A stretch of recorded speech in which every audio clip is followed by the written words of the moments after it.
আপনার স্ত্রী নামাজ পড়ে না, আপনি কোনো ব্যাড হইতে না মেয়ে, দূর মিয়া, আপনি কোনো ব্যাড হইতে না মেয়ে, অপদার্থ ব্যাড হইবে। যার বেটা তুমি স্বামী, তোমার বেডি নামাজ পড়ে না, তুমি এই বেডিরা বছরের পর বছর খাবাও, এই বেডিরে দুনিয়ার সমস্ত সারা বাজার বেডি করে, আর তুমি ব্যাটকাইয়া থাও। বেউকুফ বেটা, অপদার্থ বেটা তুমি,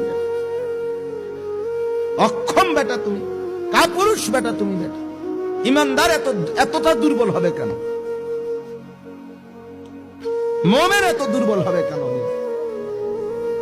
20 বছর 30 বছর ধরে আমি বেটি তোর লগে সংসার করি, আর তুই নামাজ পড়তি না। তোর মতো অপদার্থ দিয়ে আমার জিন্দিগি কি তাইলে? বলেন না, আমার 40 বছরের উপার্জন সব তোমার, তুমি সেজদা দিবা না আল্লাহকে?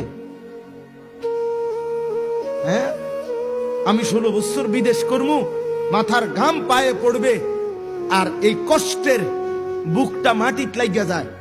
বিদেশে যারা টাকা রোজগার করে, কলজাটা জাগাত থাকে না।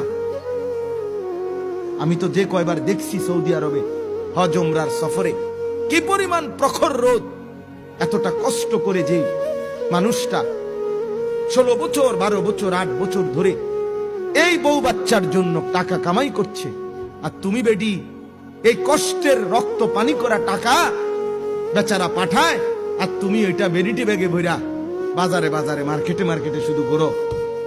হ্যাঁ, এমন অপদার্থ বউয়ের দরকার কি বেটা? এ তো ব্যর্থ জিন্দিগি। এই জন্য এটা কাপুরুষতা, এটা দুর্বলতা, এটা অক্ষমতা। আমার ছেলে নামাজ পড়বে না, আমার মেয়ে নামাজ পড়বে না, অথচ আমি এই ঘরের পুরুষ, আমি কামাই করছি, রোজগারি করছি, ওই আমার কথাই শুনবে না। তুই আমার কেমনে পুত হইলি বেটা? তুই আমার কিসের মেয়ে বেটা? তোর জন্য কেন আমার উপার্জন খরচ করবো বেটা? আল্লাহর দুশ্মনের জন্য আমার টাকা খরচ করব কেন বেটা? রাসূলের দুশ্মনের জন্য আমি আমার সম্পদ খরচ করব কেন বেটা?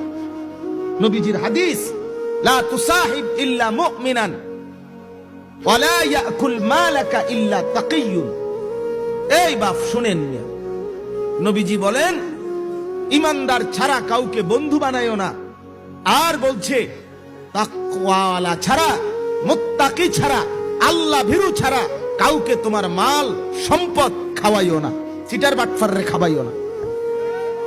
দুধ তোরে চা খাওয়াইতাম না বেটা, তুই বেটা বিড়ি গাছ বেটা, তোর লাগা কিনলে টাকা খরচ করতে কথা কথা গাইল্লাস বেটা। সারাদিন বেটা চা দোয়ানে বইয়া রঙিন টেলিভিশন মধ্যে বেডির নাচ চাও। তুমি কি হওয়াদের মানুষ? তোমার একা বন খাওয়াইতাম, বন দর করলে হালাই দিব।